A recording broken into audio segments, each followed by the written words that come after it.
Tira ng tatay ko ang pagkababae ko. Siya. May secret affair kami ng office mate ko. Hindi ko matigilan kasi sobrang galing niya sa... Rocky's Secret Files. Secret Files. It's the kind of bleep you never knew existed. Kunwari inosente, pero boy naman pala. Rocky's Secret Files. Secret Files.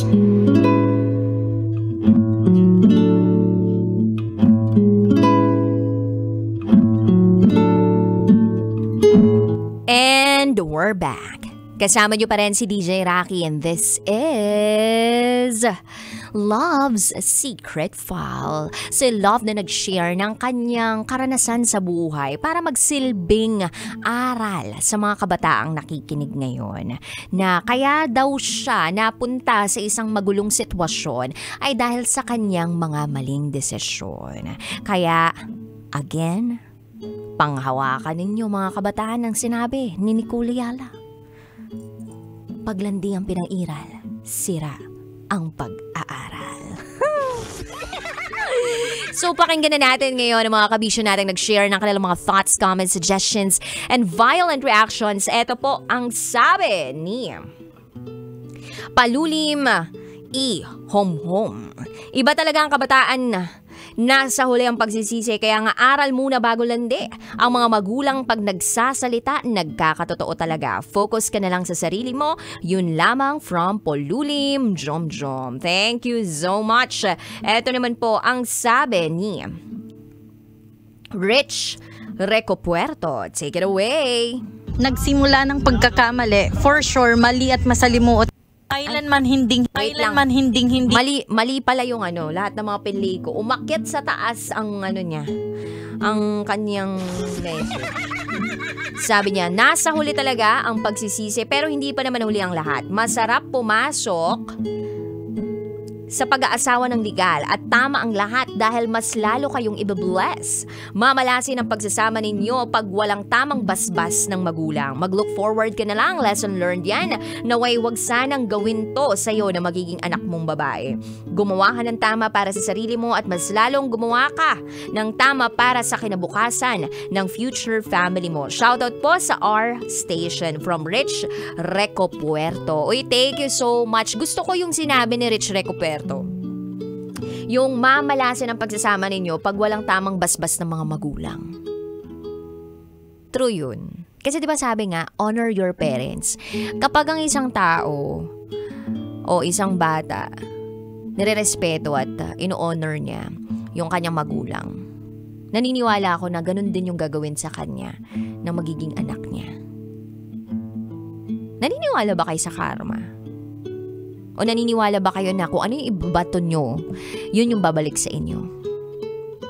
Kasi ako naniniwala lang ako sa 13 month eh. Charot! Uy, darot!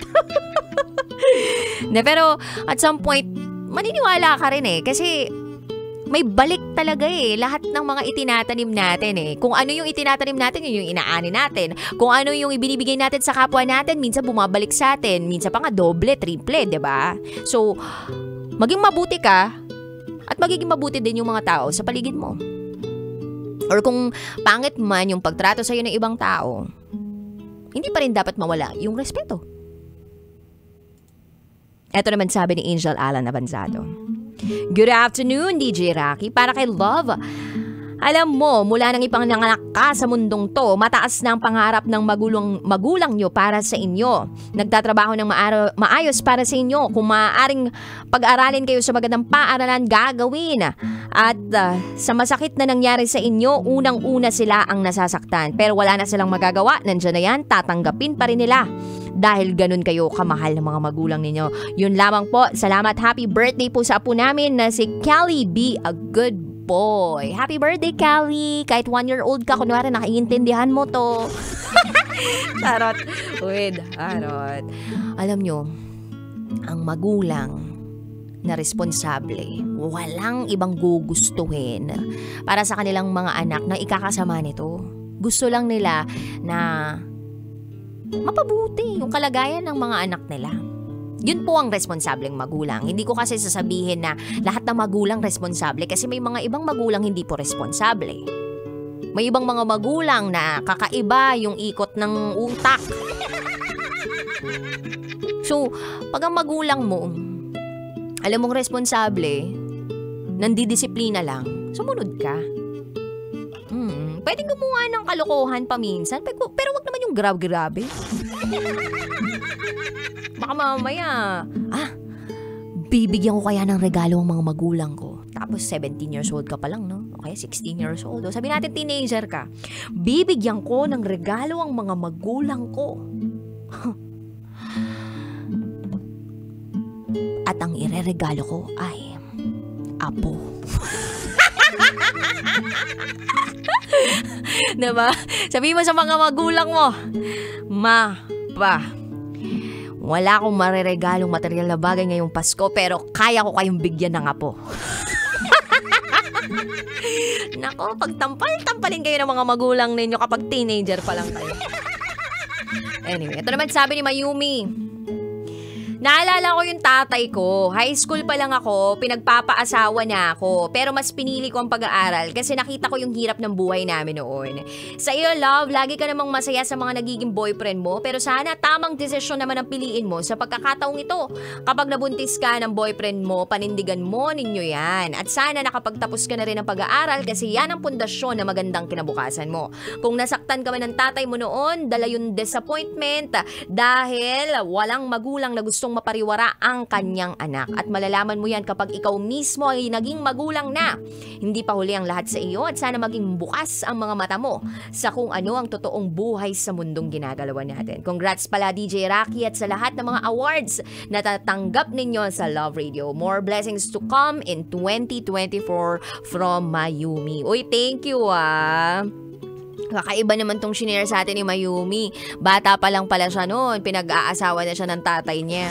Pero pinili niya yung mag-aral kasi alam niya yung hirap ng buhay. May mga ibang kabataan na alam nila yung hirap ng buhay. Pero may mga ibang kabataan na syempre, pag bata ka kasi, uso yung ay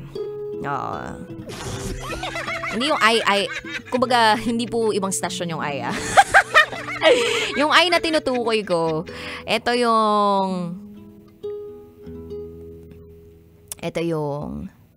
indecisiveness, immaturity.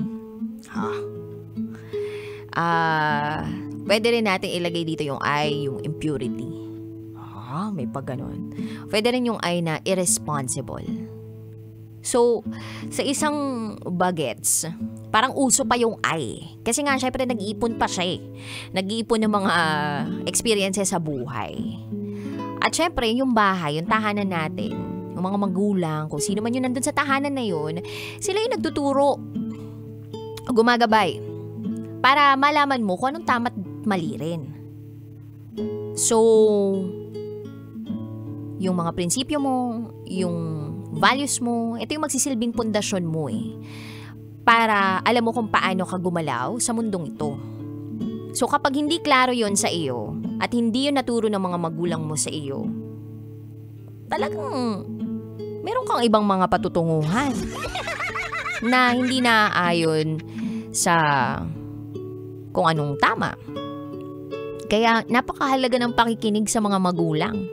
Hindi naman sinabi na magulang sila, lagi silang tama kasi minsan din talaga may mga pagkakataon na medyo sablay, diba? Imperfect din. May mga ugali rin na hindi natin magets pa minsan. Pero again, babalik tayo dun sa part na ang responsableng magulang, walang ibang gugustuhin para sa kanilang mga anak na hindi kayo ikabubuti nito. Gusto nito laging ikabubuti ng anak nila na hindi mapariwara. Gusto nila na maging maayos yung kinabukasan mo. Na kung mahirap kayo ngayon, iaahon mo sila sa hirap. Charot! May ganun no? Pag-aaralin kita ngayon, pero ikaw mag-aahon sa amin sa hirap, ikaw magiging susi ko para maging mayordoma ako. Ganon. Well, depende naman po yan sa kultura ng pamilya. Pero sana, maging responsable talaga tayo. Lalong-lalo na kapag nagpapamilya, nagkakaroon ng anak, maging responsable, maging marespeto. Yan. Eto naman sabi ni Aliana, tama naman talaga yung makinig at sumunod sa mga magulang dahil alam nila kung anong makabubuti para sa atin. Karamihan kasi sa ating mga anak, akala nila sila at yung ikabubuti natin. Or sa atin mga anak, ang akala nila sila at yung ikabubuti natin. Kaya pag tayo nagkamali, sa huli ang pagsisisi. Ako na lumaking laging nakikinig sa magulang, kaya alam kong lumaki ako mabuting tao. Kaya hanggang ngayon, ang hirap makahanap ng lalaki. Haha, charot with harot. Sa nakahanap na rin ako ng lalaki na alam kong gentleman, mabait at lagi sa akin nakikinig. Kaya magpapaskong may jowa. Sana kayo rin. Charot with harot. Sana all! Uy, nakakatuwa naman yung Aliana Dalisay. Kaya pala, busy-busy ka na, ha? Busy-busy ka na pala lumandi, ha? Pero no, kidding aside, ayan, alam niya na lumaki siyang mabuting tao dahil lagi siya nakikinig sa mga magulang niya. Pag ang mga magulang mo responsable, again, doon tayo babalik. Alam mong magiging mabuti kang tao. Ito naman sabi ni Robert Terao.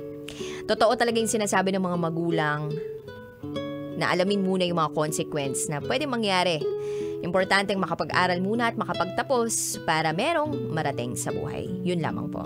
Ito pa sabi ni Ernesto Acha Jr. Huwag kayong pumayag dun sa mga punta-punta ng lalaki. Sa gilid ng kanto na madilim, walang ganyan. Sa pagkakaalam ko, dun nangyari ang mga bagay na hindi dapat mangyari. Yun lamang po, maraming salamat. Calonia Larry, hello. Gilbert Rami, ay kay Bernard Laurejas, Richard Gallo. Ang dami pang nanonood at nakikinig sa atin ngayong afternoon na ito. Basta ang masasabi ko lang sa ating secret file sender ay, okay lang naman lumandi. Sa tamang tao, sa tamang pagkakataon, sa tamang oras, sa tamang sitwasyon. Pag hindi tama lahat ng yun, magkakatama ka. Seryoso yun. Oo. Ang tama na yun sa puso kasi masakit sa kalooban. Normal na may dudulot tayong disappointment sa mga magulang natin. May normal na mapufrustrate tayo. Dati iniisip ko, bakit kaya sobrang higpit sa akin ng mga magulang ko? Bakit ayaw nila akong payagang lumabas ng bahay? Pupunta lang naman ako ng debut. A-attend lang ako ng debut. Dapat may kasama pa akong chaperone. As in, sobrang napufrustrate ako. To the point na kinukulong ko yung sarili ko sa loob ng kwarto sa sobrang sama ng loob ko kasi hindi ko magets eh. 16, 17, 18 years old ako. Tas ayaw nila akong lumabas ng bahay ng 7 p.m. onwards dahil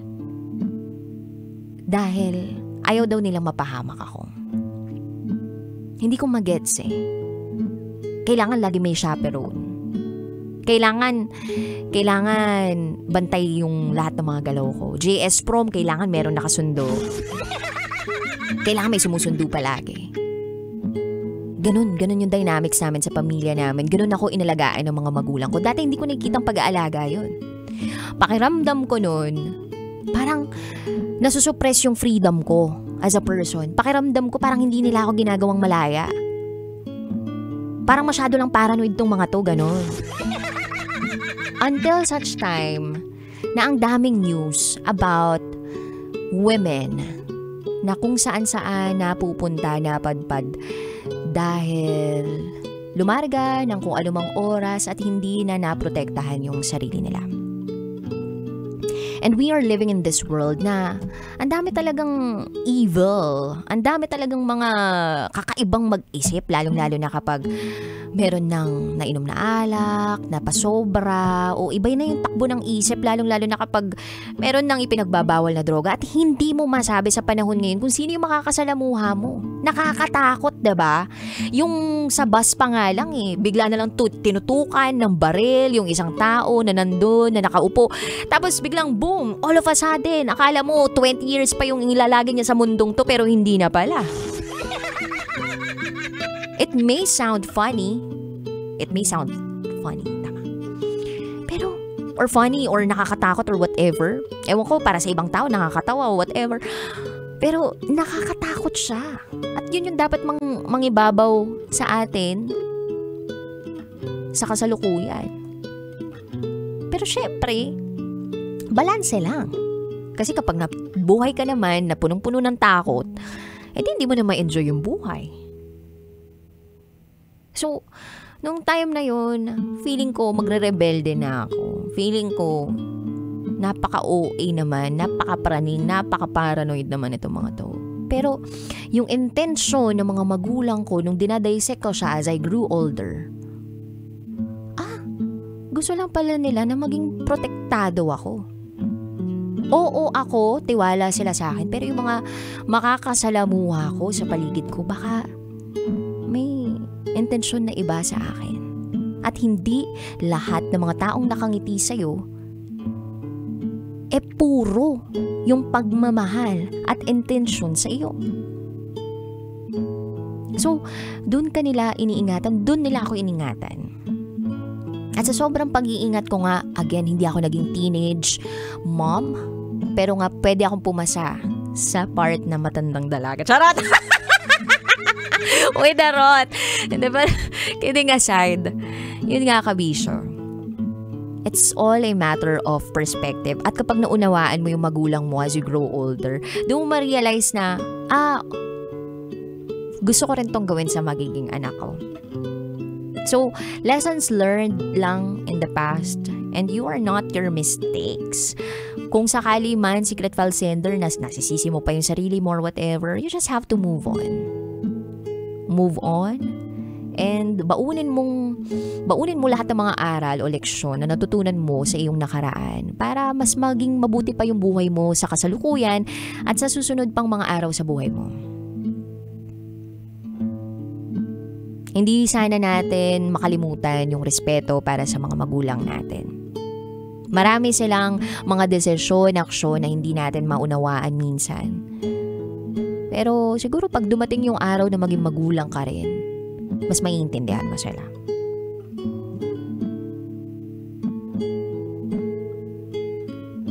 Sa mga kabisyo natin out there na gusto mag-share ng kanilang secrets, share it to me, rakitera@gmail.com. I gotta say, BRB as in bathroom break. You are still with me, DJ Raki, and you are listening here sa Stasyong number 1. Sa mga malulupet, manggapang sa kakalsadahan. 90.7 Love Radio, this is Love's Secret File.